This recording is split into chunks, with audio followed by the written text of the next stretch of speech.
Taking a look at This Week in Politics as we welcome in MP Michael Cram this morning. Thank you so much for being here. Okay, thank you. A lot of the talk is going to revolve around the federal budget, but first, congratulations, you just got engaged. I did get engaged to Rachel just last month, and we're very happy together, and certainly looking forward to spending the rest of our lives together. Very, very exciting. Yeah. How exciting is this budget for a soon-to-be married couple? Not very exciting at all, quite frankly. I think that there is not a lot in this budget for Canadians who are struggling right now.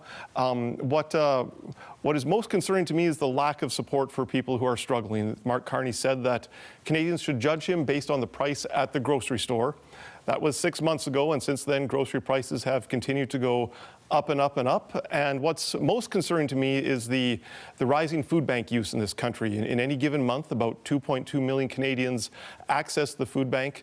That's about double what it was 6 years ago. So things are certainly not going in the right direction, and this budget doesn't seem to offer any relief. Is 6 months enough time to turn that thing around? Because that's a big task. Mm-hmm.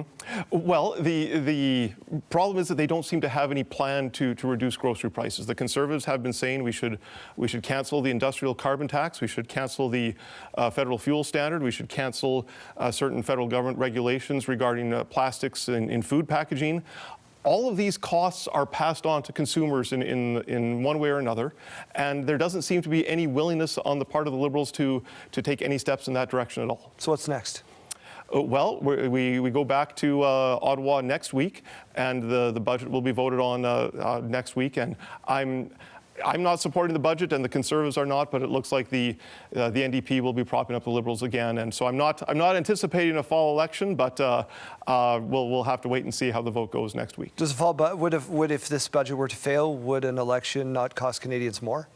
Well, elections do come with a cost. That's the cost of doing business. But we have to have some plan out of this cost of living crisis that we've seen over the last several years.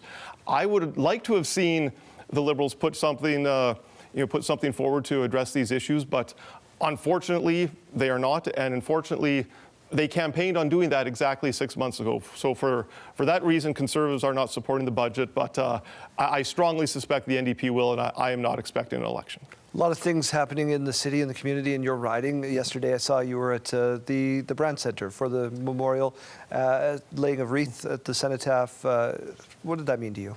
Well, it is certainly very meaningful to know that we live in a free country, thanks in large part to the sacrifices that have been made by our veterans. What was particularly meaningful to me, a few weeks ago, I attended the funeral of Ozzie Lackness. He was the last World War II veteran in Regina. So the living memory of Regina's World War II veterans are all gone, and so we should take a minute to remember, and that's what Remembrance Day is certainly all about. Well, thank you so much for spending some time with us, paying your respects yesterday, of course, and good luck the rest of the way.